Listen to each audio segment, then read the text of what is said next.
Memang iya ya, Allah itu nggak bisa diilmiahkan.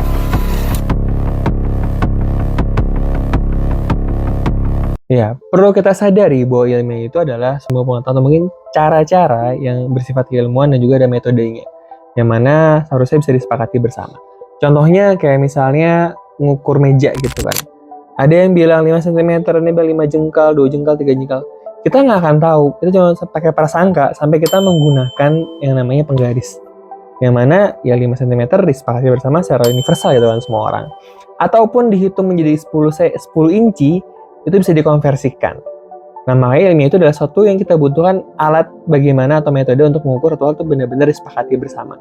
Atau mungkin seperti misalnya berat badan ya kan nggak mungkin kita pegang ke orang kita bilang ini kayaknya 50 kg nih, nggak bisa. Pasti butuh timbangan ya untuk disepakati bersama. Entah pakai kilogram atau pakai ons atau mungkin pakai pon atau bagaimanapun lah itu. Walaupun kenyataannya kadang orang itu suka nggak menerima timbangan berat badannya sendiri dengan persennya, tapi itu hal lain. Bagaimanapun, kita untuk mengukur berat badan pasti butuh timbangan yang kita sepakati bersama. Maka, bisakah Allah diilmiahkan? Tentunya bisa banget.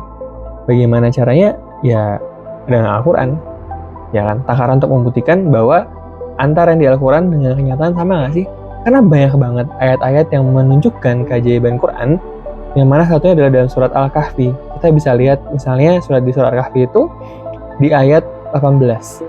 Kalau sebutin وَتَحْسَبُهُمْ أَيْقَاظًا وَهُمْ رُقُودٌ وَنُقَلِّبُهُمْ ذَاتَ الْيَمِينِ وَذَاتَ الشِّمَالِ.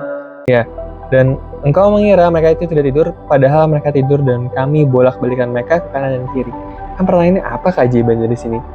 Keajaiban luar biasa banget. Kenapa? Karena Allah itu lagi pas pemuda Ashabul Kahfi itu tidur, Allah bolak-balikan.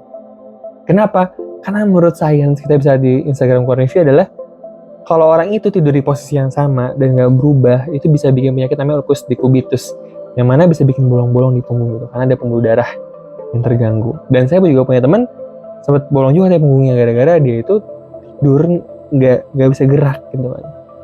Dan lo udah sebutin ada Qurannya, terbukti secara saintifik. Apakah itu nggak ilmiah? Atau mungkin yang kedua misalnya, seperti di surat Al-Hajj ayat 47. Wa yasta'jilunaka bil 'adzabi wa la yukhlifallahu wa'dah wa inna yawman 'inda rabbika kalfi sanatin mimma ta'uddun. Dan mereka minta kepada Muhammad agar azab itu disegerakan. Padahal Allah tidak akan menyalahi janjinya, dan sungguhnya sehari sisi Allah itu adalah seperti 1000 tahun menurut hitunganmu. Berarti 24 jam Allah itu adalah 1000 tahunnya di bumi. Iya. Terus mana ilmiahnya? Ya, kalau kita sering lihat mungkin kayak film-film yang mana keluar angkasa gitu, atau mungkin juga kita lihat bahwa ada beberapa penelitian atau mungkin di astronomy.com bahwa ya di luar angkasa itu perjalanan waktu lebih cepat dibanding di bumi, kan? Di bumi ada gravitasi yang memperlambat waktu. Berarti kalau 24 jamnya ada 1000 tahun, maka 1 jamnya akhirat di sisi Allah itu adalah 41,67 tahun. Berarti sebentar hidup kita ini di mata Allah gitu kan. Bahwa kita tahu di luar planet bumi itu lebih cepat waktunya karena nggak ada gravitasi. Gitu kan. Allah sebutin bahwa ya ini kenyataannya. Masih kurang ilmiah kah? Ya. Atau mungkin seperti surat An-Naml disebutin hatta idza tawala wadin namli qalat namlati ya ayuhan namlu dukhulu masakinakum la yahtimannakum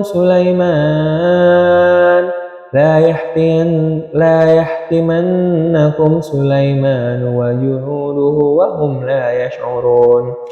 Hingga ketika sampai di lembah semut, berkatalah seekor semut, wahai semut-semut, masuklah ke dalam sarang-sarangmu agar kamu tidak diinjak oleh Sulaiman dan bala tentaranya. Sedangkan mereka tidak menyadari.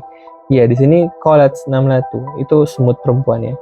Dan mana ilmiahnya gitu. Ada jurnal yang menyebutkan bahwa semut itu ternyata punya feromon untuk memberitahu kekawinannya bahwa ada bahaya. Dan ya bagaimanapun ternyata banyak Quran itu bisa dibuktikan secara ilmiah. Karena itu adalah bagian dari ayat-ayat Allah, tanda-tanda Allah gitu kan. Dan Allah juga sudah sebutkan dalam surah Al-Araf ayat 179, Walaqad dzara'na li jahannama katsiran minal jinni wal ins. Maka sungguhnya kami jadikan neraka jahanam itu banyak dari jin dan manusia. Lahum qulubun la yafqahuna biha. Mereka punya hati tapi tidak digunakan untuk memahami ayat Allah. Walahum a'yunun la yubsiruna biha. Mereka punya mata tapi tidak digunakan untuk melihat tanda-tanda kuasa Allah. Walahum adhanun la yasma'una biha. Mereka punya kuping atau telinga tapi tidak digunakan untuk mendengar keajaiban-keajaiban Allah. Ulaika kal an'ami bal hum adall. Mereka itu sama kayak hewan ternak, bahkan lebih parah lagi. Ulaika humul ghafilun. Mereka itulah orang-orang yang lalai. Maka pertanyaannya adalah, apakah Allah yang tidak bisa diilmiahkan atau ternyata malah hati kita yang tertutup dari Al-Quran? Itu aja. Wallahu a'lam bishawab.